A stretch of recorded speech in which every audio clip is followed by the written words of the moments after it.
Aïe, salut tout le monde, c'est la fin d'année, c'est l'heure des bilans. Et moi, j'ai choisi en guise de bilan de faire un petit top 5 des meilleures chansons de l'année 2024. Normalement, si tout se passe comme prévu, la version podcast est disponible sur toutes les plateformes de streaming. Et donc, abonnez-vous à la chaîne et activez la cloche pour ne pas manquer les prochaines vidéos. Il y a 2-3 concepts qui arrivent avant la fin d'année. Enfin, je dis 2-3, peut-être 1 ou 2, mais on verra. Mais en tout cas, abonnez-vous. Et puis, ne perdons pas le temps.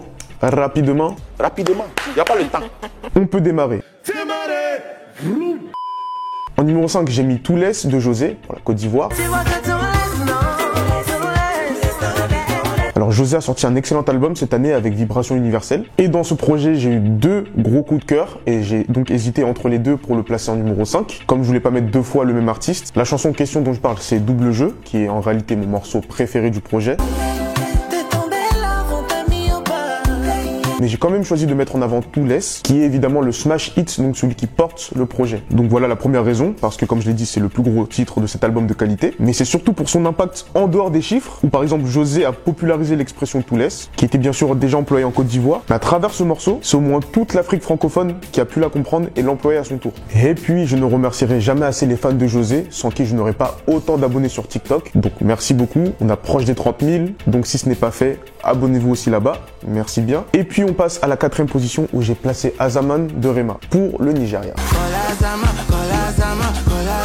Lui aussi a sorti un gros projet cette année avec He Is, que j'avoue ne pas avoir capté tout de suite. Je m'explique. C'est dans le sens où je m'attendais à des morceaux, à un projet plutôt accessible à tous, dans la continuité de ce qu'il a fait avec Calm Down, notamment. Et j'avoue, à la première écoute, je me suis même demandé parfois s'il n'était pas en embrouille avec ses producteurs et qu'en fait, il avait fait ce projet pour terminer et conclure un contrat. Comme ça peut se faire. Mais attention, ça ne veut pas dire qu'il n'y avait pas de morceaux qui m'avaient tapé à l'œil déjà, hein, mais j'y viens. Mais j'avoue avoir été un peu surpris par la direction du projet et donc ça a un peu déstabilisé mon écoute, pour être tout à fait transparent avec vous. On n'est pas là pour se mentir ici. Maintenant, je suis une interview où il explique sa démarche de retourner à des sons plus organiques, plus bruts et d'arrêter un peu de s'adoucir pour plaire à l'étranger. Donc moi, vous connaissez, en tant que bon panafricain, sankariste, j'étais là, wouah, Rema.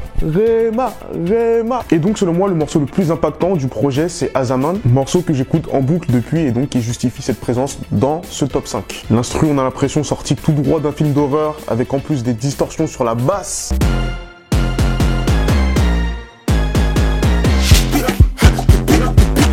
Ouais, là on parle un peu plus technique là. Et puis bien sûr, Rema pose dessus comme un chef, c'est le plus doué de sa génération, je le répète à chaque fois. Et quand il ne cherche pas le hit, ben c'est le hit qui vient à lui. Anada Banga.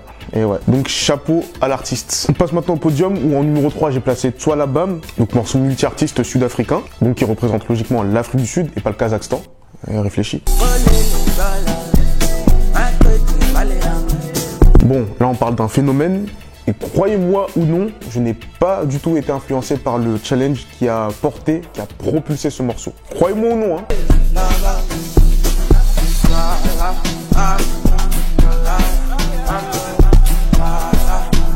Voilà, en tant que créateur de contenu, voilà, je suis un peu dans ma bulle. Donc voilà, je crée. Le mec qui a la tête de Kylian.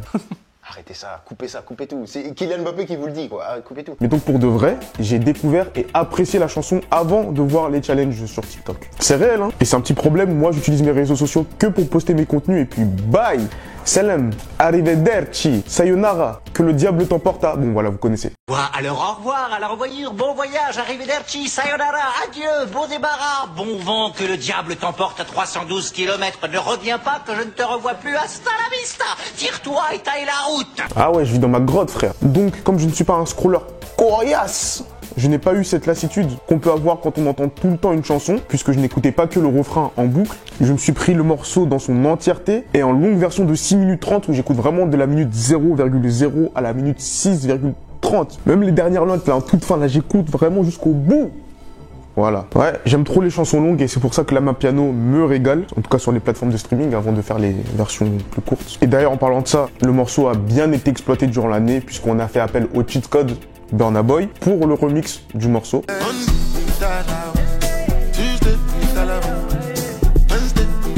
En numéro 2, j'ai placé Geneba Jabba de Debordoli Kunfa.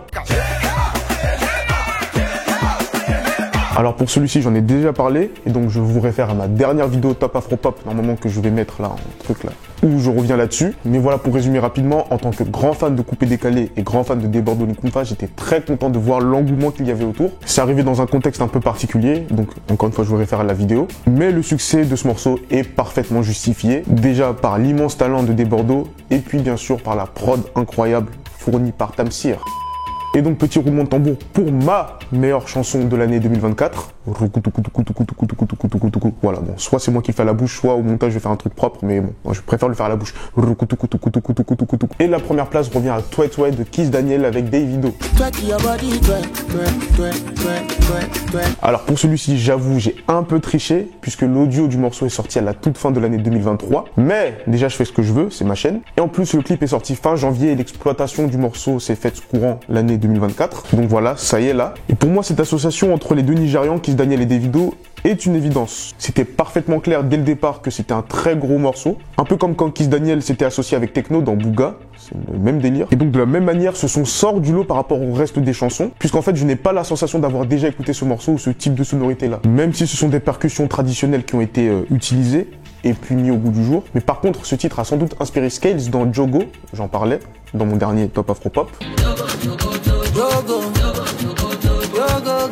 En tout cas, quand j'ai écouté cette chanson, elle m'a directement renvoyé à Twe Twe, donc de Kiss Daniel et Davido. Et donc je récompense cette chanson pour cette innovation musicale, son originalité et son impact. Bon, bien sûr, il y a eu plein d'autres morceaux qui ont marqué cette année. C'est pour ça que j'ai tenu à citer quelques autres morceaux en mention spéciale, qui auraient figuré dans le top si j'avais fait un top 10 ou un top 15. Donc j'ai noté Fait comme ça de Serge Beno, gros big up. C'est Dieu qui donne de Milo, très ivoirien ce classement. Ziglipata de Toufan, bien évidemment. Toujours. Getaway du Gabonais L'Oiseau Rare. Mbongo Nangai Moko, j'espère que je prononce bien, Daiwi Lolo Gomba et Inosbi. Moving d'Omalé. Love Me JJ de Thames, évidemment. Et puis aussi Gate Nanina, Dimra et Suspect 95. Tiens, parlez là. Y voit, coupé, décalé là. Donc voilà, ça c'est mes tops. Maintenant, à vous de réagir. Dites-moi dans les commentaires quel est votre morceau préféré de l'année 2024. Si possible, n'hésitez pas aussi à me faire un top. De toute façon, je réponds à vos commentaires, donc je serai ravi d'échanger là-dessus. Et puis on lâche un petit like aussi, on partage la vidéo et on s'abonne à la chaîne et on active la cloche parce qu'il y a une ou deux autres vidéos qui vont arriver très lourdes avant la fin de l'année. Je dis ça, mais la prochaine vidéo, je vais l'enregistrer juste après. Donc voilà, c'est pour ça, soyez focus et alerte. La version podcast est aussi disponible sur les plateformes de streaming. Et puis on se retrouve très vite. Et en attendant, souvenez-vous qu'une plaisanterie de mauvais goût vaut mieux qu'une tristesse bien assaisonnée. Ciao!